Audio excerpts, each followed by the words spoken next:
your girl Jenny, and we are going to be doing another reading vlog, except today we are going to try to like scramble and get reading done.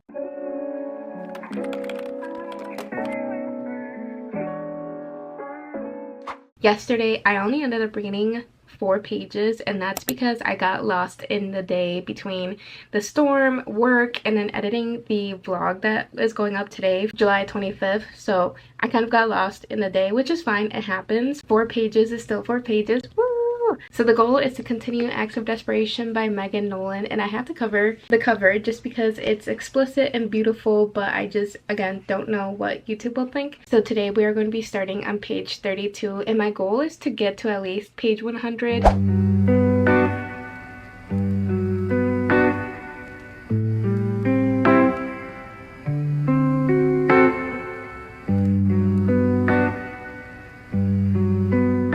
So the power went completely out in my neighborhood, so I'm gonna go over to my in-laws because thankfully they have power and I need to work. So let's go.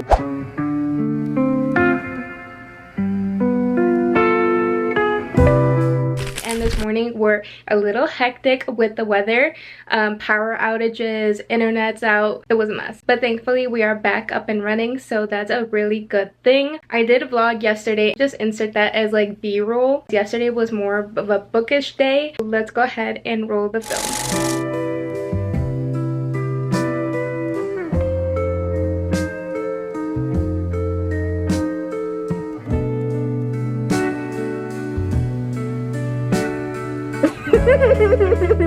And then tonight I have 0 plans, which means I plan to make a huge dent in my current read.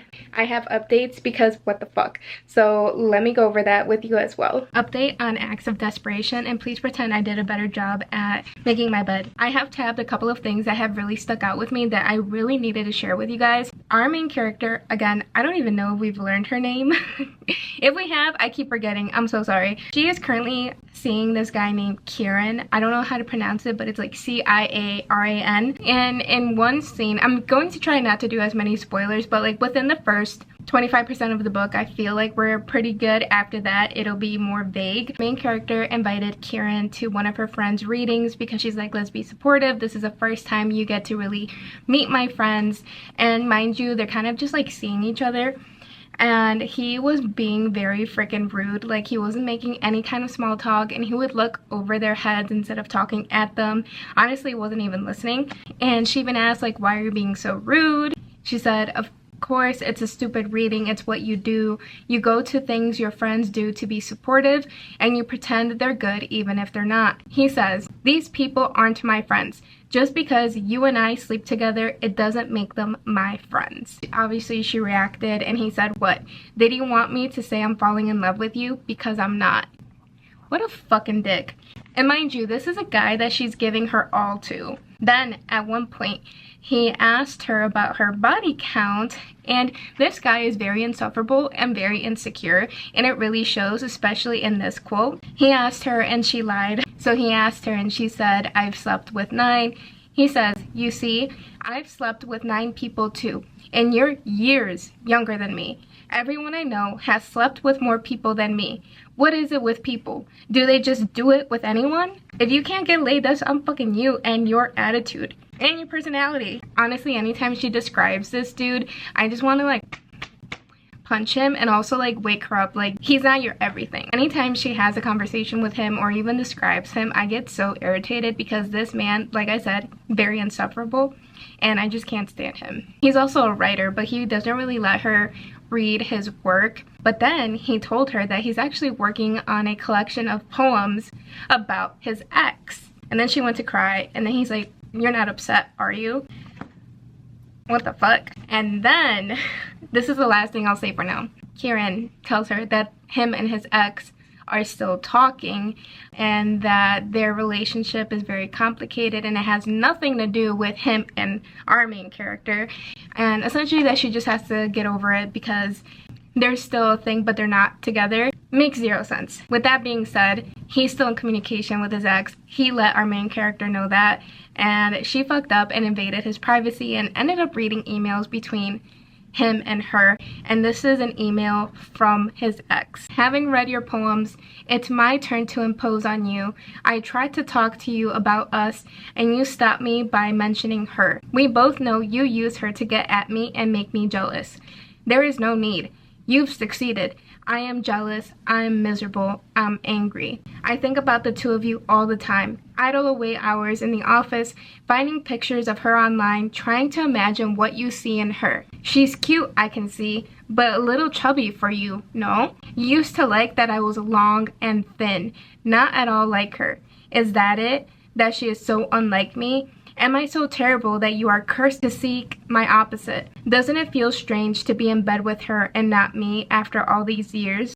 Do people ever tell you and her that you make a beautiful couple like they used to with us? We looked right together because we are right together. Girl, what the fuck? If I read that, I would be like, here, take your fucking man, go be miserable together and leave me out of this. But unfortunately, our main character is so obsessed with him, and she doesn't, like, she sees that he's kind of like a shitty person, but she still really likes him, and I don't get it. This guy makes me think of the character, I think his name is Steven from Tell Me Lies on Hulu, just because, like, this guy is rude, he's awful, like I said, insufferable is the best way to put it, and the guy from the Hulu show is the exact same way, yet he has girls after him, which is so crazy. And it really goes to show like how your insecurities can manifest in different ways, and then you feel like you need to accept that kind of love even though it's not love whatsoever. That is my reading update.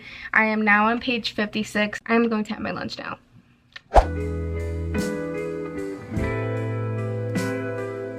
I have a little bit of time before I have to sign back into work, but I figured I would start editing my book review of Shadow Manor by Candace Nola. So if you guys don't know about this book, it is a gothic horror with mystery elements, but honestly I would flip those. This feels more like a mystery with some gothic horror elements. The horror part is kind of more paranormal. You don't have anything that's like bloody or like gory or anything like that, but it's just one of those kind of horrors that chill you, that it just like somehow seeps into your bones and sticks there. And I think it is also very beautifully written. The most important theme about this book is grief, so I would recommend maybe checking out the trigger warnings because there's a lot of talk about grief and everything surrounding it. It was such an incredible story, and it might be one of my top reads of 2025. I kind of want something warm.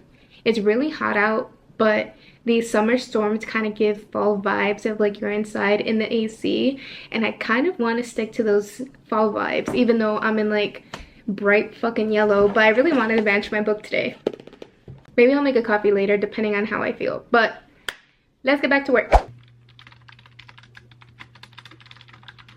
I'm currently waiting for one of my coworkers to finish up what she's doing so that we can jump on a call together. In the meantime, I figured I would also show you one of my other favorite hobbies, and that is journaling. I absolutely love my Midori journal. I got it off of the Zon, and also most of these stickers also come from the Zon. I just wanted to show off the cover because it is so pretty. I really love it, and I have been collecting stickers, that way I can use it during my journaling times.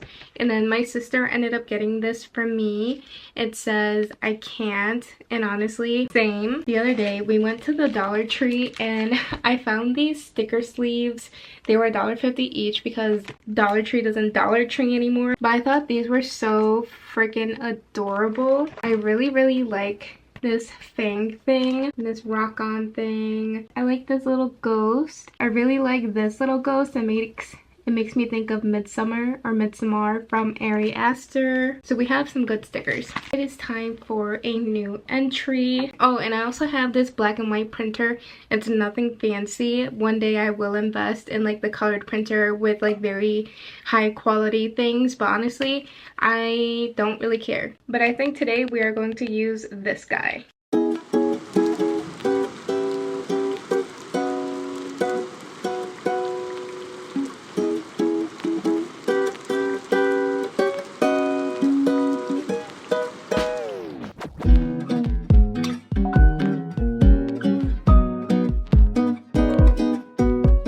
I got to a part that made me kind of emotional. Our main character is with her dad right now for the holidays, and this is what he said. "I'd prefer if you were here for my own sake, but I wouldn't wish it on you. The thing that gets at me sometimes, like now, getting to spend a relatively long time, more than a day, is thinking about how little this will happen again." She's like, "What do you mean?" He's like, "I mean, if you count the times we'll spend a significant amount of time together from now on, more than a day at a time, those stints are limited. They're very limited, really." And it just made me think of how time is passing and how that's so true. I mean, how many times do we spend more than one day or half a day with our parents? Ugh, I want to go see them now.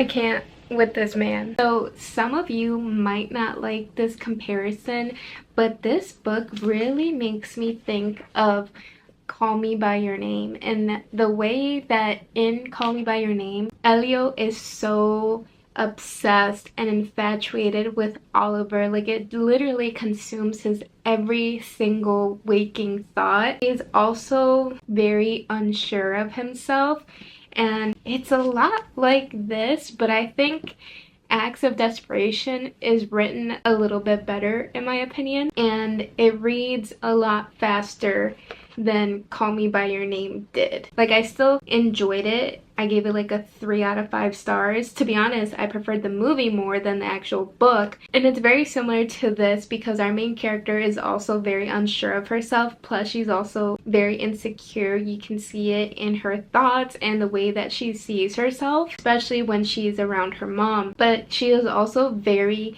obsessed with Kieran, and she even agrees that it's very unhealthy, and it's also like her friends absolutely hate him, and she even agrees that he's not necessarily a good person, but that doesn't stop her from being so infatuated. Like, there's something about this guy that is so magnetic for her, and she just can't find a way to pull away, which is so crazy because it's almost like because he doesn't like her, because he's so rude and distant, it's almost like making it more attractive for her because it's almost something she can't have. So it's very interesting, and parts of it really made me think of Call Me By Your Name, where it's just like you want something you necessarily can't have. Kind of similar but very different at the same time. I'm looking outside, and weather-wise it looks like it's going to storm again tonight, which yay, because I love the moody weather, especially when I have a chance to just sit and read, and that's exactly what the plan is for tonight. I am now uploading my book review of Shadow Manor by Candace Nola. I talked about it briefly earlier.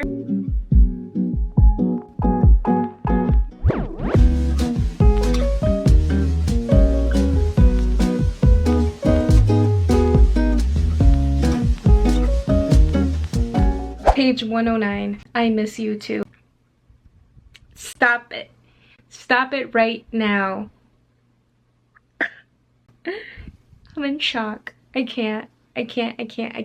As shown on my last clip, she texted him, and I can't. I know the title of the book is Acts of Desperation, but her desperation is truly showing, and I want to scream.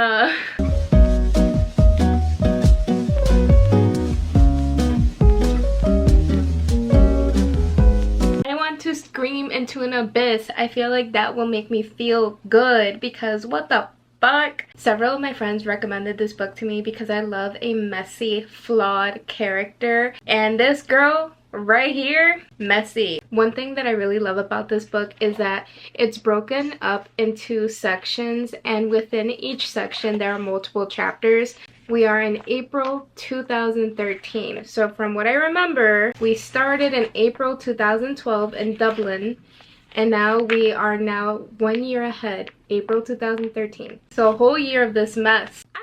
The video is finally done processing on YouTube, which means I can now go grocery shopping. Thank goodness, because I'm getting hungry. Okay, I got distracted. So I'm really trying not to spoil you here because now I'm past the way past the 25% mark. So if you don't want to be spoiled about acts of desperation, then skip through right now. But I'm on page 129. She is now fully domesticated in this relationship. Like, she wants him to need her. Listen to this. When he offered to help me, those were the few times I would become really angry with him. No, I would tell him, you just stay there and I'll take care of it. Meaning, you just stay there, I'll take care of you. If he got something out of me, I was taking something from him too. I was taking away his ability to live without me easily. I subbed his rent, I cooked his food, I cleaned his clothes so that one day soon there would come a time when he could no longer remember how he had ever done without me and could not imagine doing so ever again. Girl, what? I can't. Let's take a break because she is pissing me off and I need to go grocery shopping. So let's go get that done.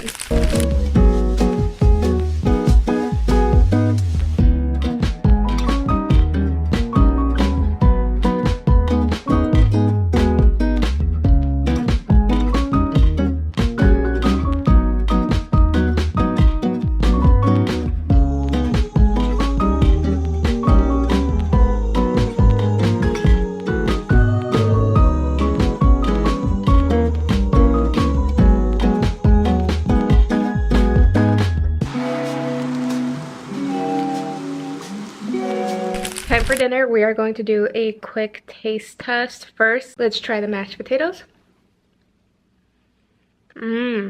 Fuck, that's good. Last time I made them, they were too dry, but this is like really good for the chicken.